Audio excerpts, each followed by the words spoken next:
In today's video, we are going to be drafting book 1 in my fantasy series, Project Godspell. We're also going to be brainstorming, plotting, and outlining book 3 in my Europa series. We're going to be proofreading When Stars Burn Out. We're going to be proofreading my next book, which, by the way, I realize I have not shown you. If you guys follow me on Instagram, you've seen pictures already. If you don't follow me, you should follow me. I update it regularly, but here she is. Let me show you. Hang on.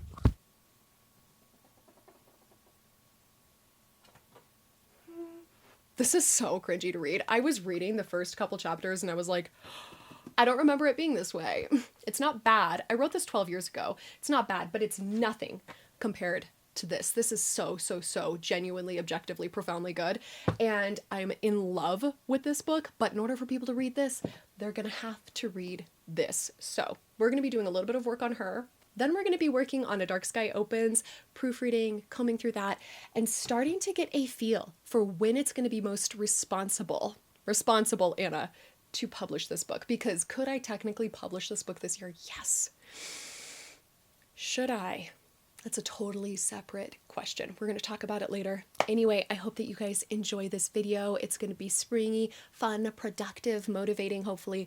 We're talking about literally every stage in the writing process, and I'm inviting you into my life for an entire week. I do want to say Thursday and Friday of this week are going to look a little differently because I'm actually leaving town. As you may or may not remember, I did mention this in a previous video. My cat decided to chew on my laptop screen one day, just like completely out of nowhere. She decided to give in to her intrusive thoughts. I actually need to leave town in order to get these repairs done. And I've just been too lazy to do so. We're gonna finally do that on Thursday and Friday of this week. I may bring you along, I may vlog. I think I should for the sake of this video. Maybe we will do it. My sister fosters baby kittens, so she does have a couple of baby kittens. I'm going to be visiting her. That would be cute to include in the vlog. That would be cute. I also am going to be meeting with one of my best friends. She is also a book editor, also an indie author, so we're going to be talking about books and goals and writing and life and all of the things at one of our favorite cafes. That would be fun to vlog. Anyway, time for tea. Okay, so in this clip, I am making some tea and I'm getting ready to settle in for editing for the day, but I thought I would take this chance to talk a little bit more about books and where I'm standing with A Dark Sky Opens, when I'm going to be publishing that book.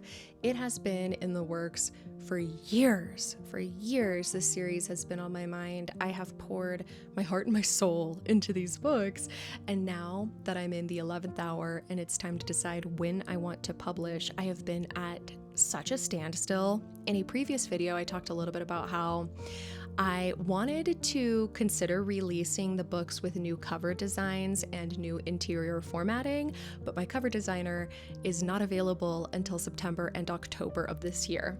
So I did go ahead and book with her, and I have decided to change my mind from what I was talking about in a previous video where I said I would publish with the existing covers. I do love the existing covers, but I just have this gut feeling that I have come this far, so why would I cut corners now? You know what I mean? So I'm thinking I'm actually going to wait for the new cover designs, the new interior formatting, and release the book next year, early next year, and do the job right. And something about this just feels really good. I also love the idea of sort of giving When Stars Burn Out a relaunch and a fresh start to meet some new readers, and hopefully marketing these books in a way where they will find their target audience, because I have definitely not done a very good job of achieving that. And yeah, I just feel like I've built up so much momentum over the last year as well. So much has changed in my life. I have so much more time to focus on my goals and on writing, that by doing it this way, I will also be giving myself some time to catch up and continue this momentum by drafting book 3 in the series. And hopefully by the time I publish A Dark Sky Opens, I have a solid understanding of where that book is going to be headed. So I'm thinking about relaunching When Stars Burn Out this November and publishing A Dark Sky Opens in March 2027. And hopefully by that point, I will also have a first draft, maybe even second draft of book 3 in the series, and wouldn't that be wonderful?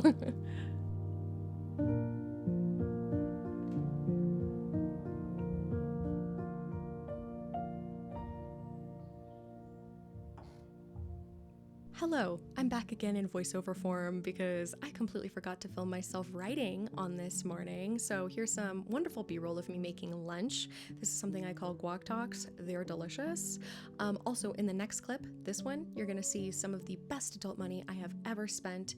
Reverse osmosis water filter, highly recommend. Anyway, I just thought I would briefly comment on how fun it has been to work on a book in every stage of the writing process. That has been really working for me. Okay, I'm gonna leave now, and I'll see you in a moment in this next talking head.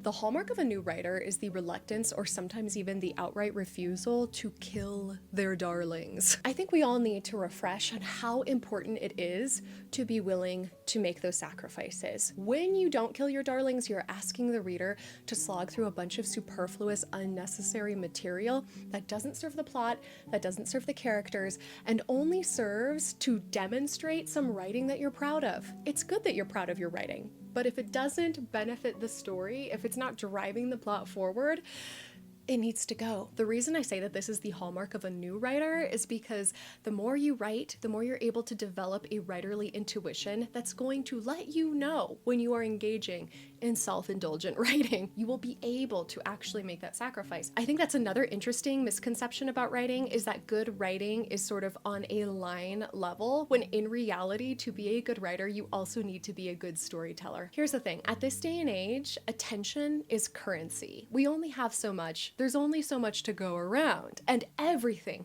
is vying for our attention. So as authors, when we write books like this, we need to make sure that we're being responsible and that we're being respectful of our readers' time and we're not wasting their time. I can absolutely promise you that even though this is a long book, there isn't a single line that is superfluous. There isn't a single line that doesn't feed directly back into the plot and that you don't need to know. I have become quite militant about this in my later years of writing. I've had a good morning so far. It's noon and I spent the morning writing, and I was working on Project Godspell when all of this came to mind because I was looking at a chapter that I'd written that was self-indulgent. Basically, it was a bunch of characters just having a really long, rambling, extensive, banter-filled conversation that didn't do anything. Didn't do or accomplish anything. This was a moment in which I was writing for myself. I was learning more about the dynamic between these characters, what they stand for, what their voices are like, and that's important to do. But what's even more important to do is learn when to identify these moments and kill them. I'm not gonna lie, this dialogue was great. It was absolutely hilarious. I enjoyed reading it, but it was ultimately pointless. Okay, and it is getting really bright. Hang on. We've got some interesting weather going on, and is that better? No. Anyway, happy Tuesday. All of this is just to say I've been having a conversation with myself about this while I was working on Project Godspell this morning. I fixed a chapter that was quite self-indulgent. I cut the fluff. I got straight to the heart of the conflict. It is so much better now. The structural integrity of the story, so much better. So I think it's really important to not only recognize that when we're drafting, a big part of that process is the self-edification process. It is the exploratory side of writing, but it is also learning how, when, and where to revise and to cut substantial parts of our books. With that in mind, every darling that I kill, it hasn't left. It's still here. It's still in the back of my mind. I'm just going to add it to a different story later down the line where it actually applies, where it's actually performing a function and it's serving its purpose and it's carrying its own weight. And when I do decide to write that, it will be better than the writing that I have written today. So if that placates you, which hopefully it does, then maybe kill a darling today. Maybe challenge yourself to do that if you haven't and you need to. Anyway, it is just past noon and I am going to have to get into editing for probably the next 5 or 6 hours. And in the name of respecting your time, like we were talking about, I'm not going to include any more footage of that. You know what it looks like when I'm editing. I'm just sitting here at this computer, clicking away and clacking away at my keyboard. We don't need more of that. So I'm gonna get to work and I will probably see you tomorrow or later tonight. We'll see. Okay, bye-bye.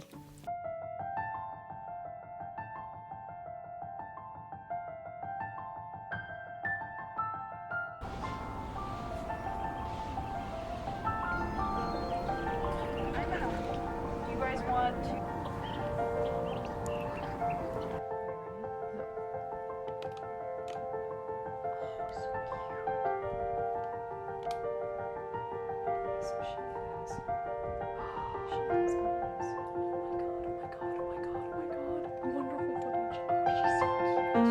They are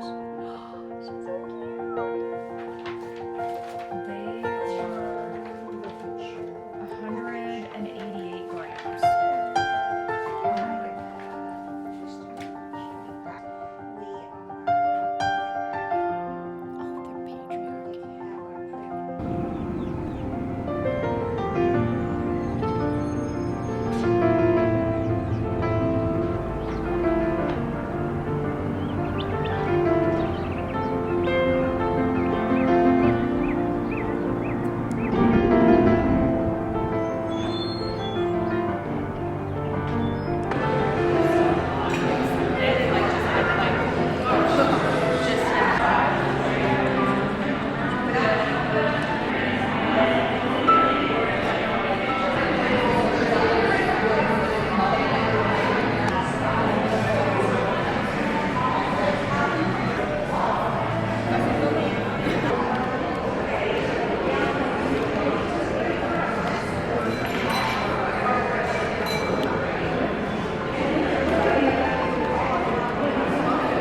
Hello, welcome to another Monday. I have decided to tack on a couple of additional days because I didn't film a lot last week. Definitely should have seen that coming because last week I was traveling, so Wednesday I was doing a ton of packing, didn't film.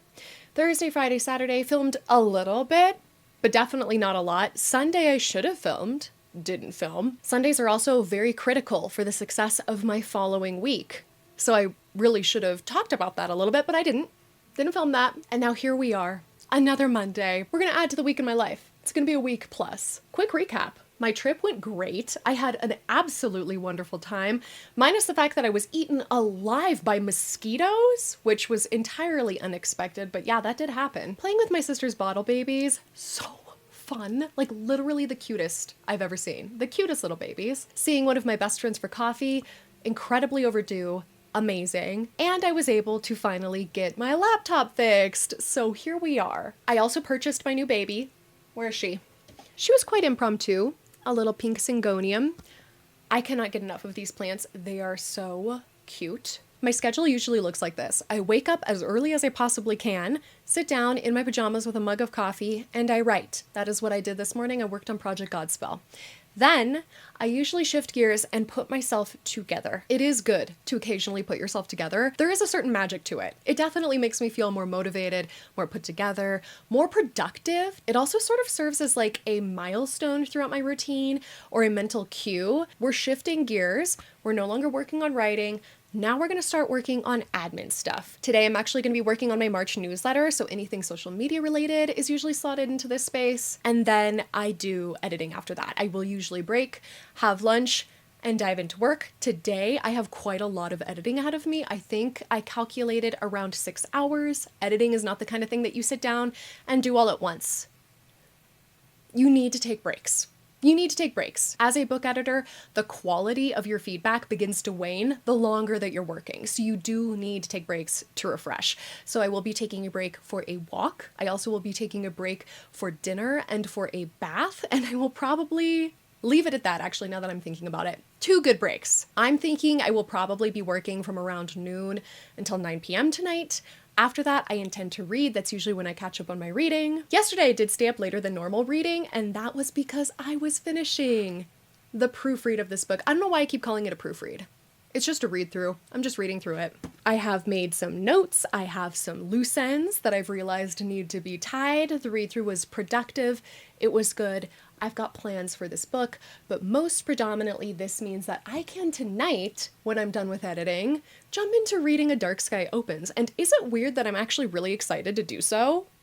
I'm one of those authors who genuinely enjoys rereading her own work. When they say write a book that nobody else has written that you want to read, I take that seriously. So I am really excited to dive into A Dark Sky Opens, which is now in book form. When you're reading the book in bound form, it really helps a lot to sort of pinpoint all of the plot points. So you'll get to the 25% marker, the midpoint, the 75% marker. And if you're not seeing the appropriate corresponding plot points to those positions in the book, it's going to be food for thought.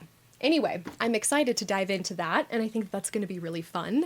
And today is just going to be mostly a work day. My battery died. Anyway, as I was saying, I think, let's go ahead and make ourselves a coffee, grab ourselves some kind of a breakfast. I am ravenous, and we're going to dive into some of the more administrative things that I have planned for today, such as my March newsletter. When I take a walk, I will be bringing you with me though, because the trees are finally in bloom. I am so happy. Spring is my favorite season. I love summer. This is my time of year. Finally. But first I'm going to pause and take a couple of pictures for a potential thumbnail, and then we're heading out of here.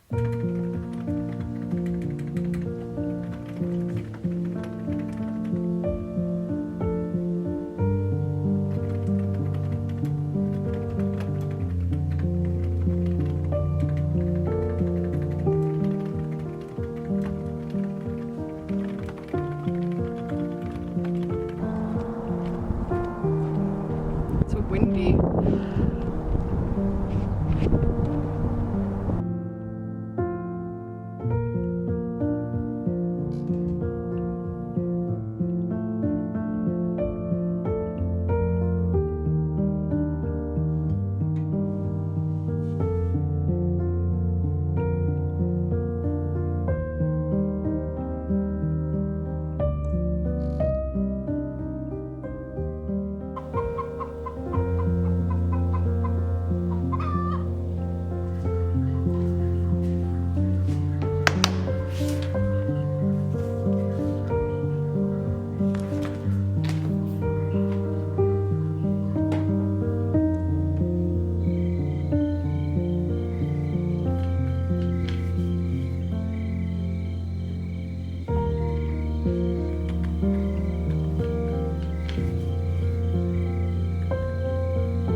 Tomorrow's date on the right, he noted skeptically, only to shake it off. But you've already signed, so I think we can jump the gun a little and bring you in on the case now. It'll be our little secret, she said as he began filing phone up to his plate. Phony son.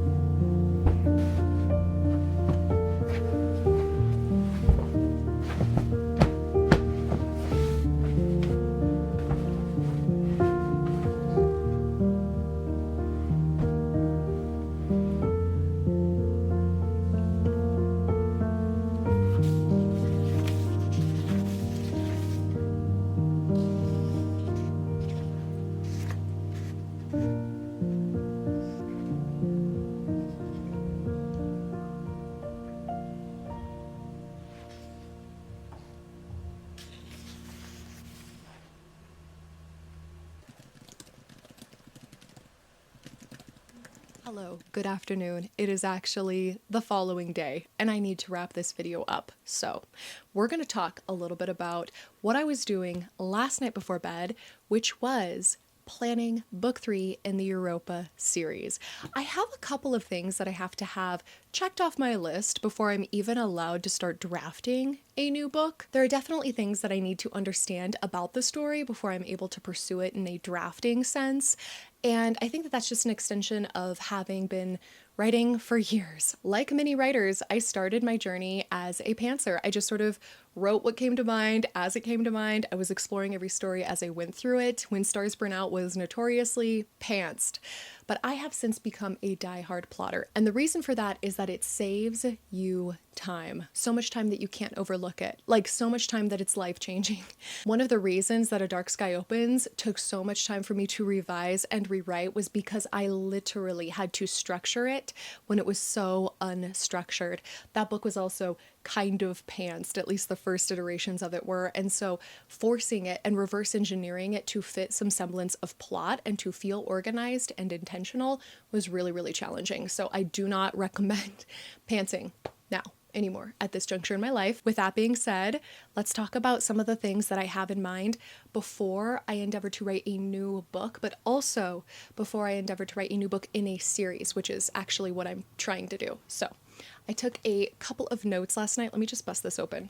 Okay, so first and foremost, I think it's really important to have some understanding as to how many books you want to have in your series. This is because as you're plotting each book, you're also going to be plotting the series as a whole. And I'm not just talking about the events, like the external conflict of the plot. That is the least of your concerns. What you want to have when it comes to a series is this overarching sense of completion. The entire series really ideally will align with plot structure itself. I think that's the really cool thing about plot structure and about story is it sort of is like those Russian dolls where it just keeps expanding outward and inward, bigger and smaller. It doesn't matter. It's all following the same pattern. If When Stars Burn Out is all about who she is and her ghost story and her misbelief, what is A Dark Sky Opens? A Dark Sky Opens really is what she desires. It's her learning what she actually wants. But it's also the inciting incident of the series. Obviously, in When Stars Burn Out, she has an inciting incident, and in A Dark Sky Opens, she has an inciting incident, but those are micro. Those are within the scope of that plot for that particular book. When we're looking at the series as a whole, that's the macro. So her character arc from start to finish, from the beginning of the series to the very end, what is she doing? That is the inciting incident. That is really what A Dark Sky Opens is all about. It's that inciting incident. It's that call to adventure, but really for her, it's more like misadventure. So this takes us to book 3, which is what I am currently planning. I am brainstorming. I'm trying to find the energy for this book. I'm trying to find the voice, the aesthetic.